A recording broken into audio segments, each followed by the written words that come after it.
नमस्कारः। अहमस्मि अनिलः। मित्राणि अद्य एकं नूतनं विषयं स्वीकृत्य समागतोऽस्मि। मित्रों, हम संस्कृत साहित्य का अध्ययन कर रहे थे। आज हम संस्कृत साहित्य का जो उत्तराखंड का आधुनिक साहित्य है, उसके अंतर्गत भीष्मचरितम का सामान्य परिचय देखेंगे। तो सर्वप्रथम हम कवि परिचय की ओर चलेंगे। तो कवि परिचय इस प्रकार है। डॉक्टर हरिनारायण दीक्षित एक श्रेष्ठ कवि हैं। इनका जन्म 13 जनवरी 1936 ईस्वी को उत्तर प्रदेश के जालौन जिले के पड़कुला ग्राम में हुआ। ये इनका सामान्य परिचय यहाँ पर आप पढ़ रहे हैं, तो उसमें कवि का परिचय बहुत आवश्यक होता है। माता पिता के विषय में देखेंगे तो पिता श्री रघुवीर सहाय दीक्षित संस्कृत के बहुत ही धुरंधर विद्वान थे और माता सुदामा देवी थी। इनकी शिक्षा की यदि बात करेंगे तो ये व्याकरण, सांख्य, योग और साहित्य विषयों में आचार्य की उपाधि प्राप्त किए हुए थे। और कर्मस्थली की इनकी बात करें तो कुमाऊं विश्वविद्यालय नैनीताल के संस्कृत विभाग में विभागाध्यक्ष पद से ये सेवानिवृत्त हुई। सम्मान की बात करेंगे तो साहित्य अकादमी पुरस्कार भीष्मचरितम पर इन्हें प्राप्त हुआ है। बाणभट्ट पुरस्कार गोपाल बंधु जो रचना है उस पर प्राप्त हुआ और विशिष्ट पुरस्कार इनको हनुमत दूतम पे प्राप्त हुआ है। एवं संस्कृत साहित्य सम्मान 2006 भारत सरकार द्वारा भी इनको प्राप्त हुआ है। अनेक छोटे छोटे सम्मान भी इनको प्राप्त हुए हैं। इनकी प्रमुख कृतियों की यदि बात करेंगे तो महाकाव्य इनकी भीष्मचरितम और गोपाल बंधु दो हैं। लघु काव्यों की यदि बात करेंगे तो श्री हनुमत दूतम, राधा चरितम, भारत माता ब्रूते इनकी लघु काव्य बहुत ही श्रेष्ठ हैं। नाटक की बात करेंगे तो मेनका विश्वामित्रम नाटक बड़ा ही प्रसिद्ध है। इनकी रचनाओं के विषय में थोड़ा संक्षिप्त भी हम जानकारी प्राप्त कर लेते हैं। तो भीष्मचरितम के विषय में देखेंगे, यह उनकी सबसे प्रसिद्ध महाकाव्य कृतियों में से एक है, जिसके लिए उन्हें साहित्य अकादमी पुरस्कार से भी सम्मानित किया गया है। उसके बाद राधा चरितम राधा के जीवन पर आधारित एक सुंदर काव्य है। और ग्वल्लदेव चरितम, यहाँ पर ग्वल्लदेव चरितम होगा। ग्वल्लदेव चरितम एक ऐतिहासिक और सांस्कृतिक चित्रण। अप्पय दीक्षित चरितम महान दार्शनिक अप्पय दीक्षित के जीवन पर आधारित यह ग्रंथ है। उसके बाद तिलक मंजरी गद्य साहित्य की एक महत्वपूर्ण कृति मानी जाती है। मेनका विश्वामित्रम पौराणिक कथा पर आधारित रचना है। गोपाल बंधु जैसे पहले भी बताया कि सामाजिक और धार्मिक संवेदनाओं को समेटे हुए यह काव्य है। और भारत माता ब्रूते देश प्रेम और राष्ट्रीय चेतना से ओतप्रोत कृति मानी जाती है। श्री हनुमत दूतम दूत काव्य की परंपरा का एक विशिष्ट यह रचना है। आज हम यहाँ पर भीष्मचरितम ग्रंथ का परिचय देखने वाले हैं। बाकी ये तो उनकी कृतियाँ, आपको मैंने उनकी कृतियों से थोड़ा संक्षिप्त परिचित कराया। अब आज हम जिस कृति की बात करेंगे वह है भीष्मचरितम और उसका ही हम सामान्य परिचय देखेंगे। तो भीष्मचरितम का प्रकाशन 1991 ईस्वी में हुआ।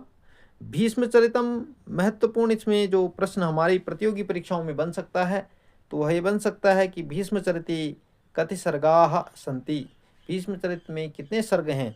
तो भीष्मचरित में 20 सर्ग हैं। भीष्मचरितम के नायक गंगापुत्र देवव्रत भीष्म माने जाते हैं। भीष्मचरितम का मंगलाचरण की यदि बात करें तो आशीर्वादात्मक एवं वस्तु निर्देशात्मक इसका मंगलाचरण है। ये इस प्रकार के प्रश्न प्रतियोगी परीक्षाओं में बहुत ही पूछे जाते हैं, इसलिए आपको इन प्रश्नों को ध्यान में रखना है। भीष्मचरितम का मुख्य रस तो वीर रस इसका मुख्य रस है। अंग रूप में जो अंग रस हैं इसमें वे शांत और करुण भी माने गए हैं। भीष्मचरितम का यदि गुण की बात करें तो प्रसाद गुण और वैदर्भी शैली, कालिदास, माघ और श्रीहस्त का प्रभाव इनके इन ग्रंथों पर पड़ा। अब हम भीष्मचरितम का संक्षिप्त सार देखेंगे। जन्म और शिक्षा की बात सर्ग 1 से और 5 के बीच में। तो भीष्म का जन्म राजा शांतनु और माता गंगा के पुत्र के रूप में हुआ। माता के वियोग के बाद शांतनु ने उनका पालन पोषण किया। उनकी प्रारंभिक शिक्षा दीक्षा के पश्चात वे विशिष्ट धनुर्विद्या और दिव्य अस्त्रों के ज्ञान के लिए महर्षि परशुराम की शरण में गए, जहां उन्होंने कठिन परिश्रम से अस्त्र शस्त्र और नीति का ज्ञान प्राप्त किया। युवराज पद और भीष्म प्रतिज्ञा की यदि बात करेंगे तो सर्ग 6 से और 10 के बीच में है। तो हस्तिनापुर लौटने पर शांतनु ने उन्हें युवराज घोषित कर दिया। इसी समय शांतनु का हृदय सत्यवती पर आ गया, लेकिन सत्यवती के पिता ने शर्त रखी कि सत्यवती का जो पुत्र होगा वह राजा बनेगा, और पिता के सुख के लिए देवव्रत ने भीष्म प्रतिज्ञा की, जिसके अनुसार उन्होंने आजीवन ब्रह्मचारी रहने और युवराज पद का त्याग करने का वचन दिया। उनके इस कठोर निर्णय के कारण ही उनका नाम भीष्म पड़ा, जिसका अर्थ भयानक व चरम से है। भीष्म का अर्थ भयानक और चरम माना जाता है। शाब्दिक अर्थ की यदि बात करेंगे, वंश की रक्षा और उत्तराधिकार सर्ग 11 से और 13 के बीच भीष्म ने स्वयं के प्रतिज्ञाबद्ध होने के बावजूद हस्तिनापुर के सिंहासन को लावारिस नहीं छोड़ा। उन्होंने अपने भाइयों चित्रांगद और विचित्रवीर्य का राज्याभिषेक करवाया, और उनकी मृत्यु के बाद अगली पीढ़ी धृतराष्ट्र, पांडु, विदुर के जन्म और पालन पोषण में मुख्य भूमिका निभाई। उन्होंने कुरुवंश के संरक्षण के लिए अपना पूरा जीवन भी समर्पित कर दिया। कुरुक्षेत्र युद्ध और शौर्य की यदि बात करेंगे तो सर्ग 14 से और 15 के बीच महाभारत के युद्ध में भीष्म ने अपनी प्रतिज्ञा के कारण कौरव पक्ष का नेतृत्व किया और 10 दिनों तक अदम्य साहस दिखाया। अंततः वे अर्जुन के बाणों से सरसैया, तीरों की सैया जिसे कहेंगे, उस पर लेट गए, जहां से उन्होंने युद्ध के उतार चढ़ाव और दुर्योधन की मृत्यु तक का घटनाक्रम भी देखा।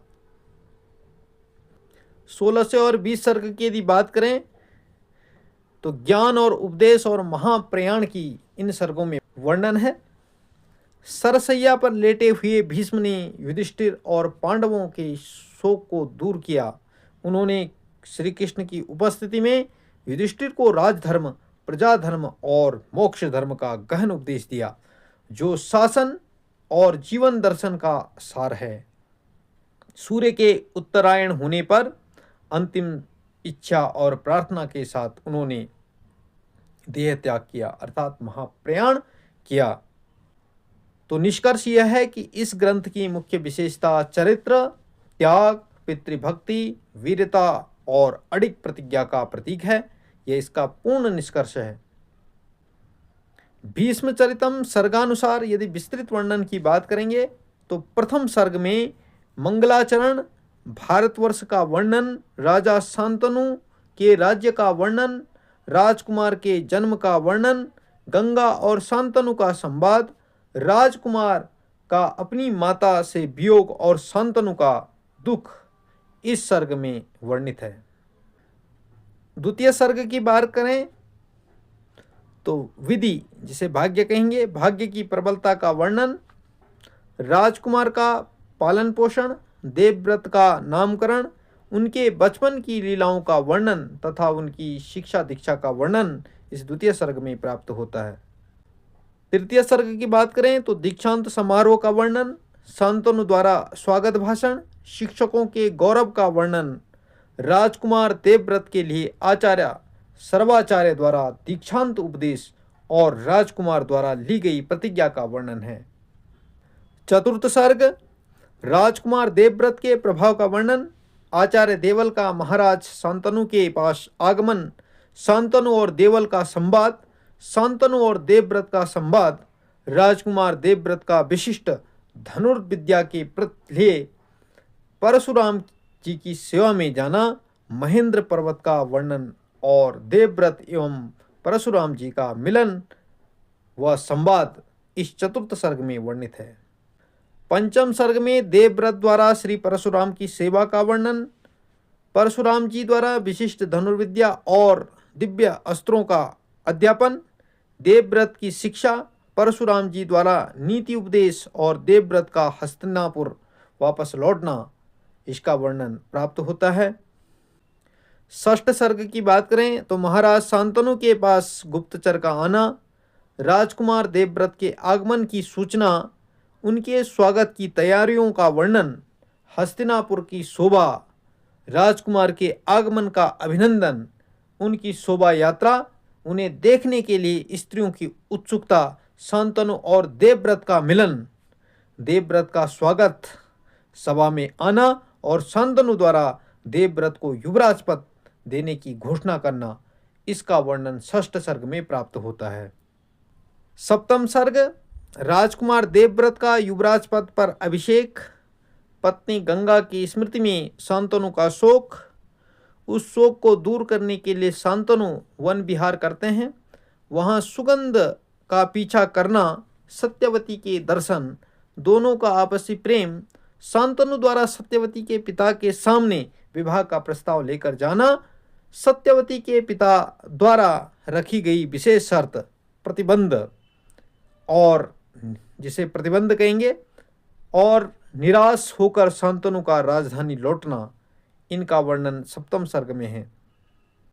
अष्टम सर्ग में वर्षा ऋतु का वर्णन, सत्यवती के वियोग में शांतनु की मानसिक पीड़ा का वर्णन, राजवैद्यों के उपचार का व्यर्थ होना, युवराज देवव्रत का प्रयास, गुप्तचरों द्वारा जानकारी जुटाना, सत्यवती और शांतनु के प्रेम का भेद खुलना और युवराज देवव्रत का इस विषय पर चिंतन व निर्णय, इसका वर्णन अष्टम सर्ग में प्राप्त होता है।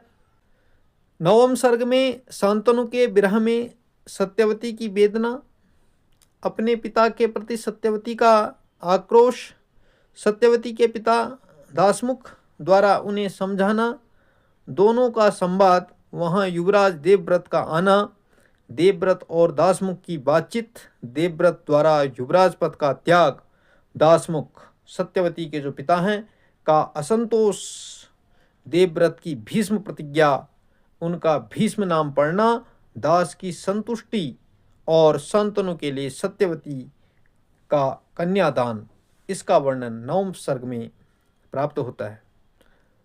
दसम सर्ग देवव्रत की भीष्म प्रतिज्ञा से शांतनु की चिंता, शांतनु और देवव्रत का संवाद, सत्यवती और शांतनु का विवाह तथा उनके वैवाहिक सुख का वर्णन दसम सर्ग में प्राप्त होता है।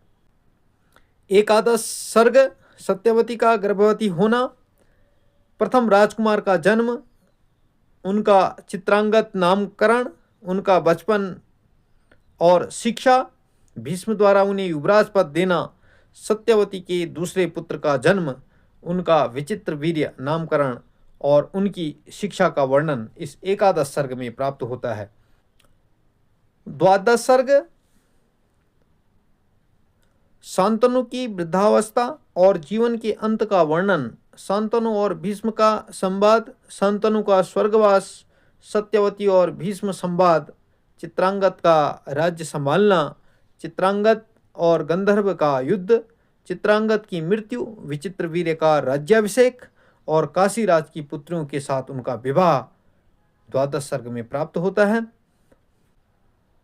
त्रयोदश सर्ग की यदि बात करें तो अतिचार दोष का वर्णन, विचित्रवीर्य की बीमारी, क्षय रोग होना और उससे मृत्यु, सत्यवती और भीष्म का संवाद, धृतराष्ट्र, पांडु और विदुर का जन्म, पांडु का राज्याभिषेक, युधिष्ठिर, भीम, अर्जुन, नकुल, सहदेव और दुर्योधन आदि का जन्म, पांडु की मृत्यु, युधिष्ठिर को युवराज पद मिलना, दुर्योधन की ईर्ष्या और कपट भावना, द्रौपदी और पांडवों का विवाह, राज्य का पंवारा जुआ, कपटद्यूत, कौरवों द्वारा द्रौपदी का अपमान, भीष्म प्रतिज्ञा, पांडवों का वनवास और कुरुक्षेत्र युद्ध का आरंभ इस त्रयोदश सर्ग में प्राप्त होता है। चतुर्दश सर्ग की यदि बात करें तो भीष्म का कौरव सेनापति बनना, युधिष्ठिर की चिंता, भीष्म और युधिष्ठिर का संवाद, भीष्म का चिंतन, उनका शौर्य और अंततः सरसैया, जिसे तीरों की सैया हम कहेंगे, उस पर लेटना, इसका वर्णन चतुर्दश सर्ग में प्राप्त होता है। पंचदश सर्ग द्रोणाचार्य का सेनापति बनना, युद्ध और उनकी मृत्यु, कर्ण का सेनापति बनना, पराक्रम और मृत्यु, दुर्योधन का दुख, कृपाचार्य का उपदेश, शल्य का सेनापति बनना और मृत्यु, दुर्योधन का जल में छिपना, वारी प्रवेश जिसे हम कहेंगे, भीम के साथ गदा युद्ध और दुर्योधन की मृत्यु तथा युधिष्ठिर को राज्य की प्राप्ति का वर्णन पंचदश सर्ग में प्राप्त होता है। षोडश सर्ग पांडवों के साथ श्री कृष्ण का भीष्म के पास जाना, श्री कृष्ण द्वारा भीष्म की शारीरिक पीड़ा को दूर करना, श्री कृष्ण भीष्म संवाद, भीष्म द्वारा श्री कृष्ण से अपराधों की क्षमा याचना, श्री कृष्ण द्वारा भीष्म के मन में संताप दूर करना और भीष्म द्वारा युधिष्ठिर आदि पांडवों का शोक दूर करना, इसका वर्णन प्राप्त होता है। सप्तदश सर्ग की बात करें तो युधिष्ठिर द्वारा भीष्म पितामह से राजधर्म के विषय में प्रश्न और भीष्म द्वारा राजधर्म का उपदेश देना सप्तदश सर्ग में प्राप्त होता है। अष्टादश सर्ग की यदि बात करें तो भीष्म द्वारा युधिष्ठिर की प्रशंसा करना, युधिष्ठिर की प्रजा धर्म के विषय में जिज्ञासा और भीष्म द्वारा प्रजा धर्म का उपदेश इस अष्टादश सर्ग में प्राप्त होता है। नवदश सर्ग में युधिष्ठिर की मोक्ष धर्म के विषय में जानने की इच्छा, भीष्म पितामह का मोक्ष विषयक उपदेश, भीष्म की श्री कृष्ण के प्रति अंतिम इच्छा और श्री कृष्ण व भाइयों के साथ युधिष्ठिर का राजधानी वापस लौटना नवदश सर्ग में प्राप्त होता है। विंश सर्ग जिसे विंशति हम कहेंगे, 20वां जो सर्ग है उसमें सूर्य के उत्तरायण होते ही श्री कृष्ण और सगे संबंधियों के साथ युधिष्ठिर का भीष्म पितामह के पास जाना, भीष्म का आशीर्वाद, भीष्म द्वारा धृतराष्ट्र को उपदेश, भीष्म की श्री कृष्ण से प्रार्थना, श्री कृष्ण द्वारा भीष्म को सांत्वना, भीष्म के महाप्रयाण अर्थात मृत्यु और उनका अंतिम संस्कार, अंत में कवि का यहाँ पर संक्षिप्त परिचय है। अब बात करेंगे प्रतियोगी परीक्षाओं के लिए जहाँ से महत्वपूर्ण प्रश्न पूछे जाते हैं, किस प्रकार के प्रश्न पूछे जा सकते हैं, उनको एक बार संक्षिप्त रूप से हम यहाँ पर देखेंगे। तो भीष्मचरितम के लेखक कौन हैं, ये महत्वपूर्ण प्रश्न है हमारे लिए। तो भीष्मचरितम के लेखक डॉक्टर हरिनारायण दीक्षित हैं, जो साहित्य अकादमी पुरस्कृत 1995 में हुए हैं। और भीष्मचरितम में सर्ग संख्या कितनी है, तो इसमें 20 सर्ग हैं। वैदर्भी रीति और प्रसाद गुण प्रधान यह काव्य है। आगे एक संक्षिप्त वर्णन यहाँ पर है। 1 से 6 सर्गों में जन्म से भीषण प्रतिज्ञा तथा देवव्रत से भीष्म बनने की यात्रा का वर्णन इस प्रथम से और षष्ठ सर्ग के बीच में है। सप्तम सर्ग से और पंचदश सर्ग के बीच में पारिवारिक विस्तार और उत्तरदायित्व का वर्णन किया गया है। षोडश से और विंश अर्थात विंशति जो 20वां सर्ग है उसमें युद्ध, सरसैया और मोक्ष उपदेशात्मक भाग का वर्णन किया गया है। तो ये एक बहुत संक्षिप्त वर्णन है, इतना कि किस कौन से सर्गों में 1 से और 20 सर्गों में क्या वर्णन है वो एक संक्षिप्त यहाँ पर प्रतियोगी परीक्षाओं के लिए पहले तो सर्गानुसार भी वर्णन किया गया है, लेकिन वो सर्गानुसार वर्णन यदि आप विस्तृत याद नहीं करते हैं तो एक संक्षिप्त वर्णन भी यहाँ पर दिया गया है जो बहुत ही सरल प्रकार से याद किया जा सकता है। विशेष तथ्य, डॉक्टर दीक्षित को 2006 में भारत सरकार द्वारा संस्कृत सेवा हेतु राष्ट्रपति सम्मान से भी नवाजा गया था। तो ये प्रश्न पूछा जा सकता है कि डॉक्टर हरिनारायण दीक्षित जी को भारत सरकार द्वारा संस्कृत सेवा हेतु राष्ट्रपति सम्मान प्राप्त कब हुआ, तो 2006 में इनको यह पुरस्कार प्राप्त हुआ। गोपाल बंधु इनकी यह रचना सामाजिक समरसता, पिछड़ी जाति के बालक की कथा का अनूठा उदाहरण है। तो गोपाल बंधु जो रचना है ये भी एक इनकी महत्वपूर्ण रचना है। अलंकार विधानों की यदि बात करें तो काव्य में उपमा, उत्प्रेक्षा और अर्थांतरन्यास अलंकारों का सहज और स्वाभाविक प्रयोग मिलता है जो अर्थ गांभीर्य को भी बढ़ाता है। मंगलाचरण मैंने आपको पहले भी बताया। मंगलाचरण ग्रंथ का आरंभ आशीर्वादात्मक एवं वस्तु निर्देशात्मक मंगलाचरण से होता है जिसमें राष्ट्र और वाणी की वंदना का पुट प्राप्त होता है। आधुनिकता भीष्म को केवल एक पौराणिक पात्र न मानकर उन्हें एक राष्ट्रचिंतक के रूप में प्रस्तुत किया गया है। उनके उपदेशों में आधुनिक राजनीति और समाज नीति की समस्याओं का समाधान खोजने का प्रयास है। काव्य का गुण यद्यपि महाकाव्य वीरस प्रधान है, किंतु भीष्म के सरसैया प्रसंग सर्ग 16 और 20 में शांत रस की धारा प्रवाहित भी होती है, जो पाठक को वैराग्य की ओर भी ले जाती है।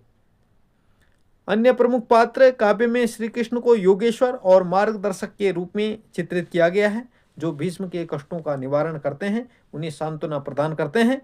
तो ऐसे यहाँ पर भगवान श्री कृष्ण को एक अन्य प्रमुख पात्र के रूप में स्वीकार किया गया है। तो मित्राणि अद्य वयं भीष्मचरितम् इति महाकाव्यस्य अध्ययनं कृतवन्तः। तो मित्रों, आज हमने भीष्मचरितम् महाकाव्य का अध्ययन किया। कवि के परिचय से लेकर के सर्गों का वर्णन तक हमने इसका वर्णन देखा और प्रतियोगी परीक्षाओं के लिए भी महत्वपूर्ण तथ्य हमने देखे। तो आशा करता हूं कि आपको यह वीडियो पसंद आई होगी। यदि वीडियो पसंद आए तो वीडियो को लाइक शेयर जरूर करें, कमेंट करके अपना सुझाव जरूर बताएं। यदि आप चैनल पर नए हैं तो चैनल को सब्सक्राइब करना न भूलें। अस्तु, नमो नमः।